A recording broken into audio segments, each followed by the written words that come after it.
തമിഴ്നാട് മുഖ്യമന്ത്രിയായി ഇന്ന് വിജയ് അധികാരമേറ്റെടുത്തപ്പോൾ ഏറ്റവും കൂടുതൽ ചർച്ചയാകുന്നത് 17 വർഷം മുമ്പ് കോൺഗ്രസ് നേതാവ് രാഹുൽ ഗാന്ധിയും വിജയും തമ്മിൽ നടന്ന ഒരു കൂടിക്കാഴ്ചയാണ്. തമിഴ്നാട്ടിൽ കോൺഗ്രസിന്റെ മുഖമായി വിജയ് മാറണമെന്ന് രാഹുൽ ഗാന്ധി അന്ന് ആഗ്രഹം പ്രകടിപ്പിച്ചെങ്കിലും പിന്നീട് പല കാരണങ്ങൾ കൊണ്ടും അത് നടക്കാതെ പോവുകയായിരുന്നു. ഇന്ന് തമിഴ്നാട് നിയമസഭാ തെരഞ്ഞെടുപ്പിൽ ഏറ്റവും വലിയ ഒറ്റക്കക്ഷിയായി വിജയിന്റെ തമിഴക വെട്രി കഴകം മാറുമ്പോൾ അദ്ദേഹത്തിന് പിന്തുണയുമായി ആദ്യം എത്തുന്നത് കോൺഗ്രസ് തന്നെയാണ്. എന്തുകൊണ്ടാണ് DMK സഖ്യം വിട്ട് കോൺഗ്രസ് വിജയ്ക്കൊപ്പം ചേർന്നത് എന്ന ചോദ്യമാണ് പലരും ചോദിക്കുന്നത്. എന്നാൽ രണ്ടുപേരും ചേർന്ന് കണ്ടൊരു സ്വപ്നമാണ് ഈ വിജയം എന്നാണ് റിപ്പോർട്ടുകൾ സൂചിപ്പിക്കുന്നത്. 2009-ൽ വിജയ് തമിഴ് സിനിമാ ലോകത്ത് കത്തി നിൽക്കുന്ന സമയത്താണ് അച്ഛൻ ചന്ദ്രശേഖറിനൊപ്പം ഡൽഹിയിൽ എത്തിയപ്പോൾ രാഹുൽ ഗാന്ധിയുമായി 1 മണിക്കൂർ നീണ്ടു നിൽക്കുന്ന ചർച്ച നടത്തിയത്. തമിഴ്നാട്ടിലെ യുവത്വത്തിന്റെ ആവേശമായ വിജയിനെ പാർട്ടിയിലേക്ക് എത്തിക്കുക എന്നതായിരുന്നു രാഹുൽ ഗാന്ധിയുടെ ലക്ഷ്യം. ആ സമയത്ത് തന്നെ തന്റെ ഫാൻസ് അസോസിയേഷനെ വിജയ് മക്കൾ ഇയക്കം എന്ന പേരിൽ ഒരു രാഷ്ട്രീയ സ്വഭാവമുള്ള സംഘടനയായി മാറ്റാനുള്ള ശ്രമം വിജയും ആരംഭിച്ചിരുന്നു. ഈ സമയം തമിഴ്നാട് യൂത്ത് കോൺഗ്രസിന്റെ തലവനായി വിജയ് എത്തുമെന്ന് നിരവധി വാർത്താ ചാനലുകൾ റിപ്പോർട്ടുകൾ നൽകിയിരുന്നു. എന്നാൽ ഈ റിപ്പോർട്ടുകൾ എല്ലാം തള്ളിക്കളഞ്ഞുകൊണ്ട്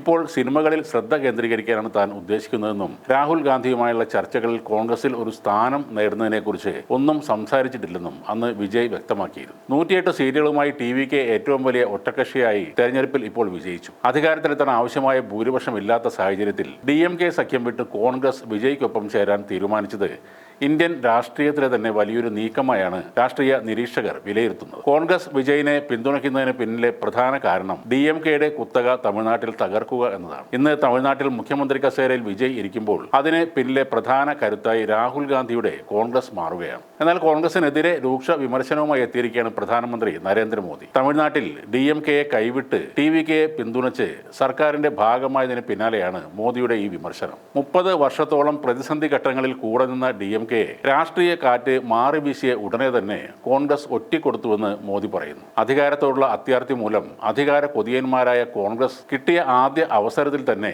DMKയെ പിന്നിൽ നിന്ന് കുത്തിയെന്നും രാഷ്ട്രീയമായി നിലനിൽക്കാൻ മറ്റൊരു പാർട്ടിയെ കൂടി കോൺഗ്രസിന് ആവശ്യമായി വന്നിരിക്കുകയാണെന്നും മോദി വിമർശിക്കുന്നു. പലപ്പോഴായി പലവിധ പ്രതിസന്ധികളിൽ നിന്നും DMKയുമായുള്ള സഖ്യമാണ് കോൺഗ്രസിനെ രക്ഷിച്ചത്. വാസ്തവത്തിൽ 2014 മുമ്പുള്ള 10 വർഷത്തെ അവരുടെ സർക്കാർ പ്രധാനമായും നിലനിന്നത് DMK കാരണമായിരുന്നുവെന്നും മോദി പറയുന്നു. വിജയ് ഭരണം ഉറപ്പിച്ചതിന് പിന്നാലെ സ്റ്റാലിനും തന്റെ പ്രതികരണം അറിയിച്ചിരുന്നു. DMK സഖ്യത്തിന്റെ ബലത്തിൽ ജയിച്ചിട്ടും നന്ദി പറയാൻ കോൺഗ്രസുകാർ എത്തിയിരുന്നില്ല. മാത്രമല്ല TVKയെ പിന്തുണയ്ക്കാം എന്ന കോൺഗ്രസ് തീരുമാനത്തിന് പിന്നാലെ അതേ ദിവസം DMK ഇന്ത്യ സഖ്യം വിടുകയും ചെയ്തു. എന്നാൽ മറ്റുള്ള കക്ഷികൾ തന്നെ കാണാൻ എത്തിയിരുന്നു. TVKയ്ക്ക് പിന്തുണ നൽകുമ്പോഴും DMK സഖ്യത്തിൽ തുടരുമെന്ന് പറഞ്ഞവർക്ക് നന്ദി. പല സാധ്യതകളും മുന്നിൽ വന്നെന്നും എന്നാൽ പാർട്ടി മികച്ച തീരുമാനം എടുത്തു എന്നുമാണ് സ്റ്റാലിൻ പറയുന്നത്. ഒരു കാര്യം പ്രത്യേകം ഓർമ്മിക്കേണ്ടതുണ്ട്. നിലവിലുള്ള രാഷ്ട്രീയ സാഹചര്യങ്ങൾ വഷളാകുന്നത് തടയുക എന്ന ലക്ഷ്യത്തോടെ സ്റ്റാലിന്റെ തന്നെ നിർദ്ദേശപ്രകാരമാണ് ഇടതു പാർട്ടികൾ പുറത്തുനിന്ന് വിജയിനെ പിന്തുണയ്ക്കാൻ തയ്യാറായത്. BJP സഖ്യത്തിലുള്ള AIADMK സർക്കാർ രൂപീകരിക്കാൻ സ്റ്റാലിനെ നിരന്തരം സമ്മർദ്ദം ചെലുത്തുന്നുണ്ടായിരുന്നു. എന്നാൽ നിതാന്ത വൈരികളുമായുള്ള ആ സഖ്യം സ്വന്തം സത്വത്തെ തന്നെ തകർത്ത് കളയുമെന്നും